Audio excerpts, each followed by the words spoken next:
Hello दोस्तों, नमस्कार। मैं आप लोगों का हार्दिक अभिनंदन करता हूँ। चलिए शुरू करते हैं। तो सबसे पहले आज रविवार है और कल सोमवार है। ये तो सबको पता है, लेकिन अफ़सोस कि कल मार्केट क्लोज़ है। कारण 26 जनवरी, ठीक है? गणतंत्र दिवस। इसके शुभ अवसर पर हम लोग का शेयर मार्केट बंद है, अच्छा है, ठीक है। तो आइए आगे बढ़ते हैं और देखते हैं। तो ये सर अपना फ्री टेलीग्राम है, ज़रूर जॉइन करिए। साथ में स्विंग है, शॉर्ट स्विंग है, ज़रूर इसको अपना प्यार दीजिए और इसको जॉइन कर लीजिए। जो हम करते हैं वो हम आपको बताते हैं।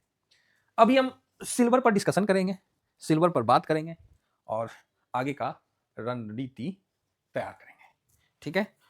कई लोगों को लगता है कि सर नहीं, कई लोगों को नहीं, कुछ लोगों को जो नए-नए थोड़ा जुड़ते हैं ना, उनको ऐसा प्रतीत होता है कि सर डायरेक्ट बता दो ना। वो भाई साहब डायरेक्ट कुछ ना होता है। मार्केट में डायरेक्ट कौन बता सकता है ना? तो उसको हम लोग कुछ मर्यादा रख के उसको आपके सामने बताते हैं। फिलहाल सिल्वर 292 काफ़ी 5-6% अप होके चला ही है, आपको पता ही है इसके बारे में। तो अभी क्या हुआ, 101 के ऊपर डॉलर में सफलता से ये निकल के ऊपर हो गया। ये पॉजिटिव संकेत है, ये पॉजिटिव संकेत है। तो आप बोलोगे तो सर पॉजिटिव है तो फिर कल सिल्वर 20 भागना चाहिए। तो इसका जवाब हाँ भी है और इसका जवाब ना भी है। आप बोलोगे ऐसा क्यों? ऐसा क्यों?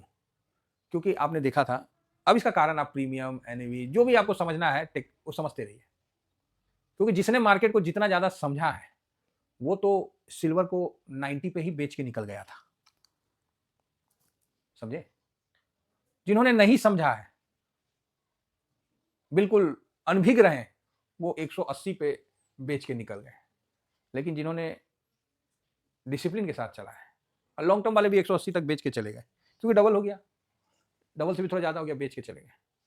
बस एक ही व्यक्ति टिका रहा और अपने मर्यादा में जो रहा, वही टिका रहा, और वो है डिसिप्लिन। जो अनुशासन में रहा वही टिका रहा, और खासकर हम लोग टिके हैं, डटे हैं, आराम से उस चीज़ का आनंद ले रहे हैं।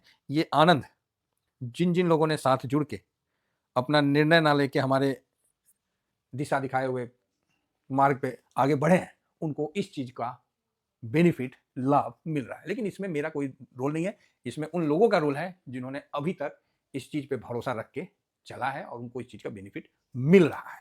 बराबर है? तो आप बोलोगे अरे सर आप ही जो बोल रहे वही हम किए। अरे नहीं प्रभु, कई लोग ने किया। मान लीजिए 100 लोग चले कि सर हम आपके साथ चलेंगे लॉन्ग टर्म में। हमें पता है लास्ट में जब तक टारगेट आएगा ना, तो 100 की संख्या ना 20 हो जाएगी, 80 लोग निकल जाएंगे, और यही 80 लोग फंसने में कौन रहेंगे? यही 80 लोग जाके फिर फंस जाएंगे, और फिर यही त्राहिमाम चिल्लाएंगे, यही फिर बोलेंगे सर मार्केट बहुत अत्याचारी है, मार्केट जुआ है। यही वो लोग रहेंगे जो आपके सामने आएगा। तो आप बोलोगे सर समझ में नहीं आया। समझ में नहीं आया तो आज हम एक अनुमान लगा के बैठे हैं, जो कि बहुत बड़ी अनुमान है ना? यथार्थ पॉसिबल हो सकता है, नहीं हो सकता, वो तो आने वाला समय बताएगा। फिलहाल 101 पे है, 101 को क्रॉस करके है, अच्छा है। तो क्या सर ईटीएफ भागेगा सिल्वर 20? भाई 100% नहीं बोल सकते, क्योंकि 2% की गिरावट में आप 20% का मूवमेंट देख लिए थे सिल्वर ईटीएफ में, कारण कुछ भी हो। दूसरी बात, सर इसका टारगेट जो आपने दिया वो अचीव हो रहा है, गलत है ये। मेरा जो अपना खुद का टारगेट था 180 का था, आज 300 पे है। 180 का था, आज 300 के ऊपर आके रुका है, और 405 का मेरा नेक्स्ट वो है। तो आप बोलोगे सर आपने टारगेट दिया तो वो जरूर होगा। गलत बात है, नहीं हो सकता है, या फिर हो गया तो प्रभु की कृपा है, मेरा कोई रोल नहीं है। तो आप बोलोगे सर हर चीज में आप क्यों नाट रहे हो? आप बोलोगे ना कि सर हाँ ठीक है, हर चीज में आप मना कर रहे हो, क्या कोई डर है क्या इसमें? तो इस पे हम आपको जरूर बताते हैं। और जिस लोगों ने इस चीज को जिन लोगों ने अभी जो मैं वाक्य कह रहा हूं इसको समझ गए, तो आप बहुत बड़े हकीकत से समझ जाइएगा। वास्तविकता है, ठीक है, वास्तविकता है। तो आप बोलोगे क्या है वास्तविकता सर? देखो सर, वास्तविकता देखने सुनने जो होता है ना, उससे महसूस नहीं होता है। जब तक वास्तविकता आप पे ना बीते तब तक आप उसको सही तरीका से नहीं समझ सकते। अभी ये चीज समझने के लिए जिन्होंने 90 और 100 पे बेच के शांत हो गए, वो इस चीज को भली भांति समझ रहे हैं। लेकिन अफसोस कि समय के द्वारा जो बीता हुआ टाइम है, उनको कहीं मालम लगा दिया हो तो बात अलग है। इस जगह मैं क्यों नाट रहा हूँ हर चीज़ से, उसका मैं कारण बताता हूँ। ये देखिए, आप बोलोगे सर ये क्या बना रहे हो? भाई देखो, हर चीज़ को ना हम लोग जो है ना सनातन आदमी है भाई, सनातनी है हम लोग। हम लोग के ना लिख के कुछ नहीं होता था, क्योंकि लिखे हुए में और उसमें बहुत फ़र्क है। समझने वाला पता नहीं उसको किस भाव से समझ लेगा लिखे हुए में, इसीलिए बोल के बताया जाता था गुरुकुल में, ठीक है? नहीं तो वहाँ भी पुस्तक आज भी स्कूल क्यों भेजते हैं? पुस्तकें पकड़ा देते, लो बेटा पढ़ लो। समझ रहे बात? हाँ, तो ये नदी है। तो आप बोलोगे हाँ, बढ़िया ऐसा नदी है, समझ गए नदी है, रिवर है। इसका 2 ठो किनारा है ना? तो आप बोलोगे यस किनारा है, और किनारा में बंधा हुआ नदी सालों से बहता आ रहा है।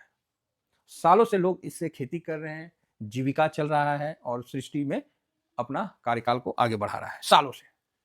नदी आ रहा है, पर्वत से निकल रहा है, नदी आ रहा है, ये बारिश हो रही है, थोड़ा लेवल अप हो गया, थोड़ा लेवल डाउन हो गया, बाकी नदी से सबको लाभ हो रहा है। हो रहा यही है, चाहे आप घर में शावर चला रहे हैं, वो नदी से जो है सप्लाई वाटर आ रहा है तो बढ़िया है, या फिर कोई भूमिगत जल का भी प्रयोग कर रहे हैं। तो यहाँ पर ये नदी का किनारा है जो कि उसको संयमित रखा है, और संयमित नदी हजारों करोड़ों आदमी को जीवन का एक साधन बनी हुई है। लेकिन जब ये नदी का ये टूटेगा, तो आप बोलोगे सर ये कैसे टूटेगा, इतने सालों से नहीं टूटा है? यस, टूटता है, जिसको फ्लड कहते हैं। क्या कहते हैं? फ्लड। हिंदी में उसको बाढ़ कहते हैं, ठीक है? जब बाढ़ आता है तो ये सारे हदें क्रॉस करके ये पानी का आकार पता नहीं कहां तक चला जाता है। अब आप मेरे को बोलोगे कि सर ये जो बाढ़ आया है ये अस्थाई है कि नहीं है? अब आप ही बताओ, मैं कैसे बोलूंगा कि ये बाढ़ अस्थाई है? बाढ़ जब भी आता है तबाही लाता है। बाढ़ से किसान खुश नहीं होता है, बाढ़ से उसकी फसलें बर्बाद होती है, बाढ़ से कई लोगों की नस्लें खत्म हो जाती है। बात समझ रहे हैं? कोई डूब जाता है, कोई कुछ हो गया, बनाया हुआ घर आपको बर्बाद हो जाता है। तो बाढ़ जो है कभी भी लोगों का कल्याण नहीं करती है, नुकसान ज्यादा करती है। नदी के रास्ते को, नदी का भय जो है लोगों के दिलों में बसाती है। बाढ़ का यही काम है। बाढ़ को कभी किसी ने अच्छा नहीं कहा। बाढ़ को हर कोई बोलता है कि विध्वंस लेके आती है, ये इस तरह का मतलब लेके आती है। अब आप मेरे से पूछोगे कि सर बाढ़ का वो बताइए ना कि बाढ़ कहाँ तक। तो भैया बाढ़ जब भी आता है तो बाढ़ का कोई हद नहीं होता है, लेकिन ये किसी के लिए कल्याणकारी भी नहीं होता है। समझ रहे हैं? वो मछली के लिए ठीक है कि वो मछली को बड़ा स्पेस मिल गया, फिर वो मछली जाके किसी खेत में फंस जाती है, कभी कहीं फंस जाती है, कभी कहीं फंस जाती है, मछली को बड़ा स्पेस मिला। अब ये निर्णय आपको करना है कि जो सिल्वर का बाढ़ आया है, जो फ्लड आया है, ये किस लेवल तक जाएगा। तो उसको हम लोग खाली चिन्हित करते रहते हैं कि हाँ भाई बाढ़ यहाँ तक आ गया, पानी यहाँ से बढ़ेगा तो इस एरिया को डुबाएगा। यही है ना वास्तविकता। लेकिन हम भी जानते हैं कि अस्थाई नहीं है। उसी तरह हम क्लियर कह रहे हैं कि सिल्वर का जो तेजी है, ये फ्लड वाला तेजी है, सुनामी वाला, ये अस्थाई नहीं है। ये कुछ दिन बाढ़ का पानी रुक जाने से नदी नहीं बन जाता, तालाब बनता है, फिर पानी सड़ता है, ठीक है? वहां नदी का फ्लो नहीं बन जाता है। फिर आप देखिएगा सड़ के छोटा छोटा पाउंड में बदल जाएगा, और पाउंड में फिर उसमें मछली उछली जीवन, फिर वो धीरे धीरे सूख जाएगा। आजकल तो बिल्डर लोग वैसे जमीन में कंक्रीट डाल के पूरा एकदम टकाटक कर देते हैं। बात समझ रहे? वो नदी नहीं बनता है। तो अभी का जो तेजी है सिल्वर का, इससे आप बोलोगे कि हम सर इसका वो ये हो गया, अब ये नहीं सर ये नीचे आएगा। भाई जब तक बाढ़ चढ़ रही है ना, चढ़ती हुई बाढ़ जब सीमा पार करके जब तबाही मचा देगी ना, तो ये उतरेगी जरूर। और बाढ़ जब उतरता है ना, बड़ा फास्ट उतरता है। पानी चढ़ने में भी टाइम लेता है, उतरने में भी उसी प्रकार का टाइम लेता है। चढ़ने समय कोई गिनते नहीं है कि हाँ कितना टाइम लगा चढ़ने में, उतरने समय सब गिनता है कि अरे यार 1 दिन हो गया, 2 दिन हो गया।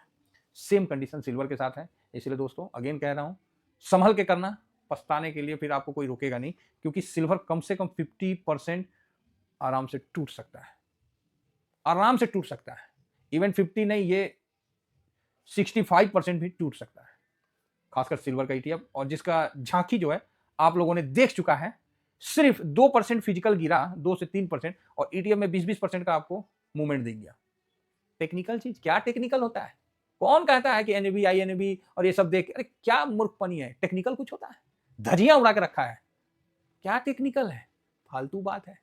जब कुछ नहीं है तो मन को खाली समझाने के लिए इन चीजों का सहारा लेते हैं। हम भी लेते हैं, ऐसा नहीं हम कहेंगे कि हम नहीं लेते। जब कुछ विषय नहीं रहता तो इन चीज का सहारा लेना पड़ता है, क्योंकि सर लोगों को आदत है कि उसके बारे में चर्चा होते रहे, तो इसलिए लोग टेक्निकल का हवाला देके ये चीज आपके सामने रखते हैं। लेकिन वास्तविकता जो था मैंने ये बता दिया, कोई स्वरूप नहीं है, सीमा और लेवल इसके लिए कोई मायने नहीं रखा है। अब इसका तांडव है, जिसको प्रसाद मिल रहा है वो लेते रहिए। बाकी मेरे तरफ से इसको मैं पहली, अब मैं तो इसके लिए सिलेंडर हो चुका, क्योंकि मुझे पता है कि इस बाढ़ के पानी से ना खेती नहीं हो सकता है, इससे वेल्थ नहीं बन सकता है। जो वेल्थ आपके एवरेज रिटर्न में बन जाए, जो वेल्थ आपका 20% साल का एवरेज रिटर्न में बन जाए, वो वेल्थ सबसे अच्छा रहता है।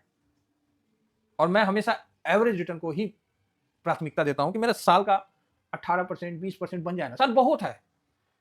15 से 20% बन जाए बहुत है। उससे ज्यादा बन गया तो वो तो ठीक है, वो व्यक्ति का अपना पराक्रम है, अपना उसका सोच है जिस कारण से वो ज्यादा बना ले रहा है, वो एक अलग बात है। लेकिन 15-20% बन गया सर बहुत है। इसीलिए मेरा आप लोग से यही निवेदन है, अपने अपने मस्तिष्क को इसके चक्रव्यूह में या जाल में मत फंसने देना साहब।